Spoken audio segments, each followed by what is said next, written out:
Sir, आज खरं तर तुम्ही त्या दिवशी घटना घडली त्यानंतर लगेच तुम्ही तत्काळ आलेला होता आणि शब्द दिला होता की तुम्ही त्यांच्या कुटुंबियांचा सर्व खर्च करणार. आज तुम्ही त्याप्रमाणे आलेला आहात. काय नक्की भेट कशासाठी होती काय सांगा? नाही, त्याच्यासाठीच होती, कारण हा विषय माझ्यासाठी निवडणुका आणि राजकारणाच्या पलीकडचा होता.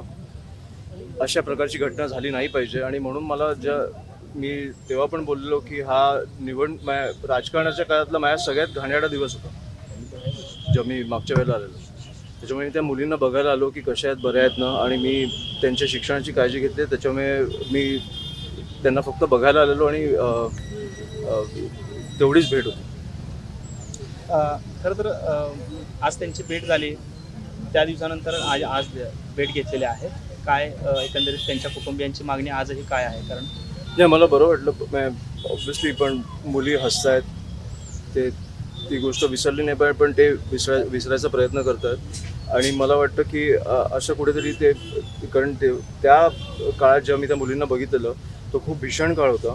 आणि आता मला म्हणून मी त्यांना एकदा बघायला आलो की त्यांची काय परिस्थिती आता, मुली कशा आहेत, एवढ्यासाठीच आलेलो मी. आपण दुसरा कुठचाही उद्देश नाही. मुख्यमंत्र्यांची भेट देखील घेणार म्हणलं होतं, त्या विषयात काय बोलणं प्रयत्न झालेले तेव्हा, पण मुख्यमंत्री तेव्हा मला वाटतं निवडणुकींच्या काळात बिझी होते, त्याच्यामुळे भेट होऊ शकली नाही. आणि आता मला वाटतं की मीच जबाबदारी घेतली, त्याच्यामुळे मला मुख्यमंत्र्यांवर पण ओझं टाकायचं नाही, त्यांच्यावर महाराष्ट्राचं ओझं. आता दोषी जे आहेत त्यांना शिक्षा झाली पाहिजे, यासाठी काही मुख्यमंत्र्यांना भेटणार आहे? ह्याच्यासाठी मला वाटतं की आपण सगळ्यांनी प्रयत्न केले पाहिजे, कारण जे दोषी आहेत ते जेलमध्ये जर राहून निवडून येऊ शकतात तर मला वाटतं आपण कुठेतरी सगळीकडे कमी पडतोय. खरं तर ती जी बाई जेलमध्ये राहून जर निवडून येऊ शकते तर मला वाटतं की आपण हे अख्ख्या सिस्टमचं फेलियर आहे. त्याच्यावरती मला बोलायचं नाही आहे, कारण मी परिवाराला भेटायला आलो. पण हे विचित्र काहीतरी एक प्रकार घडला सोलापूरमध्ये. कारण त्यावेळेला जेव्हा मी आलेलो त्यावेळेला जेव्हा तो आक्रोश मला बघायला मिळाला किंवा जो राग बघायला मिळाला, ज्या प्रकारे लोक रडत होते, आणि मला कळलं नाही की अशा काळात ती बाई निवडून कशी येऊ शकते. तर त्या दिवशी म्हणून मी तुम्हाला बोललेलो की सोलापूरकर म्हणून पण आणि महाराष्ट्र म्हणून पण आपण कुठेतरी ह्याचा विचार केला पाहिजे की आपण कुठे कमी पडतोय. ह्या लोकांना निवडून देत असू आपण, तर मग मला वाटत नाही की आपलं भविष्य काही हे. खरं तर यामध्ये जवळपास 14 ते 15 आरोपी आहेत. आणि जे पोलिसांचा जो फॉरेन्सिक रिपोर्ट आला तर फिर्यादीनुसार ज्या पद्धतीने चटणी टाकून मारल्या असं फिर्यादीमध्ये नोंद होतं, मात्र फॉरेन्सिक रिपोर्टमध्ये ते पूर्णपणे नाकारण्यात आलेलं आहे. कुठेतरी त्याचाच फायदा घेऊन आरोपी सुटू शकतील अशी एक परिस्थिती आहे. पक्ष म्हणून आपली काय एकंदरीत भूमिका असणार? पक्ष म्हणून माझी काही भूमिका नाही आहे. मी आज माणूस म्हणून भेटायला आलो. मी आज ऑनेस्टली मी कुठच्याही पक्षाचे नेता असतील किंवा काय अनेक मी ह्यावर खूप स्टोरीज ऐकल्यात की ह्या पक्षामध्ये झालं, त्यांच्या परिवारात झालं वगैरे. मी आज माणूस म्हणून भेटायला आलो आहे.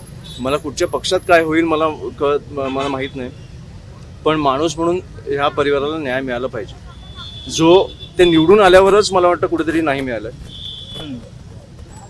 आज जर ते खुनी म्हणून आत होते तर मला वाटतं की त्यांची उमेदवारीच रद्द केली पाहिजे होती किंवा अशा प्रकारचं काहीतरी झालं पाहिजे होतं. पण ते निवडून आले, इकडेच आपल्या सिस्टमचं कुठेतरी फेलियर मला वाटतं.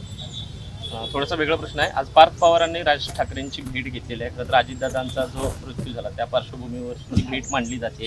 काय वाटतं राजसाहेब, या अजितदादांच्या संपूर्ण प्रकरणावरती कशा पद्धतीनं स्टँड घेतले? तर मी जाऊन भेटीन बोलीन त्यांच्याशी, कारण मी पुण्यात होतो, पुण्यावरनं मी सोलापूरला आलो. मला वाटतं आजच भेट झाली. मी घरी जाऊन माझ्या साहेबांशी बोलीन, मग मी त्याच्यावर काय बोलायचं मी सांगू शकेन, कारण मला माहीत नाही भेटीत काय आलं.